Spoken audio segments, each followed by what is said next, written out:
आखाती देशामध्ये सुरू असलेल्या युद्ध संघर्षामुळे वेगवेगळ्या अंगाने त्याचे परिणाम आता जाणवायला सुरुवात झालेली आहे। शिवाय गॅस टंचाईचा देखील मोठा भडका जो आहे तो उडाल्याचा आपल्याला पाहायला मिळत आहे। त्यामुळे हॉटेल व्यावसायिकांवर सुद्धा आता संकट सोसण्याची वेळ आलेली आहे। जालना शहरातल्या एका हॉटेलमध्ये मी आहे। आपण जर पाहिलं तर या हॉटेल चालकाने गॅस टंचाईमुळे मेनूमधील जे 10 पदार्थ आहे ते कमी केलेले आहे। जे तळलेले पदार्थ आहेत ते पूर्णतः कमी केलेले आहेत। त्यामुळे त्यांना सुद्धा झळा ज्या आहेत त्या सोसाव्या लागत आहेत। खरं तर गॅस सिलेंडर नसल्याने इंडक्शनवर सुद्धा ते आता आपला रोज या ठिकाणी दैनंदिन करतायत।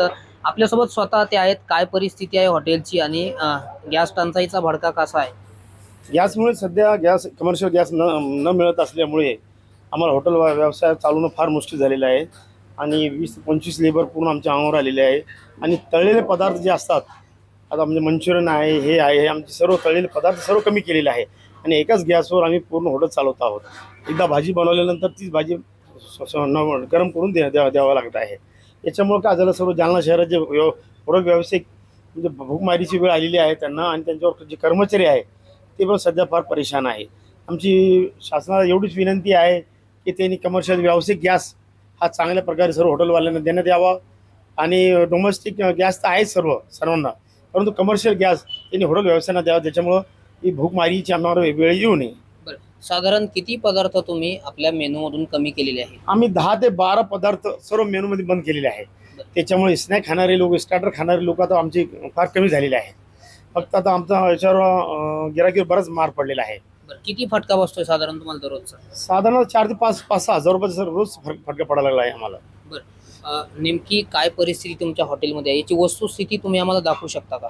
हो, बघा ना, आम्ही आपण थोडं किचन मध्ये जाऊयात। नेमकी काय परिस्थिती आहे आपण या किचन मध्ये जाऊयात। नेमकी या हॉटेलमध्ये काय परिस्थिती आहे आपण जर पाहिलं तर या किचन मध्ये सध्या मी आलेलो आहे। मला सांगा, ही शेगडी जी आहे ती बंद आहे, काय कारण? गॅसची टंचाई असल्यामुळे आम्ही एकच गॅसवर सर्व चालवू लागलो आहोत। आता याच्यावर आम्ही सगळी बॉईल वगैरे करलो, कोळशाच्या भट्टीवर आम्ही बॉईल करलो, त्याच्यामुळे ही शेगडी पण ठेवण्यात आलेली आहे। त्याच्यानंतर इंडक्शनमध्ये आम्ही लाईट फिडिंगची शेगडी घेतलेली आहे, त्या शेगडीवर बॉईल वगैरे करणं चालू आहे। अनेक ठिकाणी व्यावसायिक जे हॉटेल व्यावसायिक जे आहेत ते घरगुती गॅसचा वापर करतायत, मात्र तुमच्याकडे तसं काही दिसत नाहीये। आता सध्या रोजचं नियोजन कसं आहे मग? आमचं एक जे कमर्शियल टाकीचे पहिले स्टॉक होते आमच्या 2-3 त्याच्यावरती आहे, आणि 2 ते 3 दिवसाचा स्टॉक आमच्याकडे आहे कमर्शियल गॅसचा, त्याच्यावर आता आम्ही करत आहोत सध्या। तुमची मागणी काय? आमची मागणी ही आहे की हॉटेल व्यवसाय आणण्यासाठी कमर्शियल गॅस, व्यावसायिक गॅस हा शासनानं उपलब्ध करून द्यावा, बस एवढीच मागणी आहे आमची। ग्राहकांच्या संख्येत काही फरक पडलाय का? आमच्या ग्राहकात 50% फरक पडत आहे। 50% ग्राहकावर फार फरक पडलेला आहे गॅसमुळे।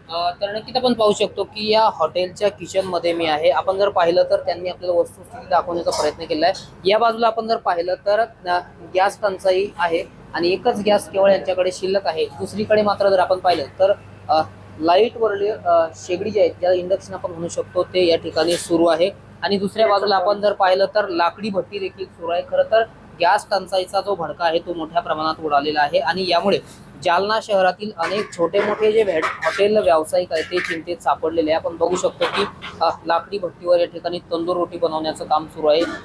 बाजूला या ठिकाणी इंडक्शन चालू आहे। आपण जर पाहिलं तर जालन्यातले हॉटेल व्यावसायिक मोठे अडचणीत सापडलेले। खरं तर शासनाने आम्हाला व्यावसायिक गॅस पुरवठा जो आहे तो सुरळीत करावा अशी देखील मागणी ते आता करताना आपल्याला पाहायला मिळत आहे। रामनाथ ढाकणे, TV9 मराठी, जालना।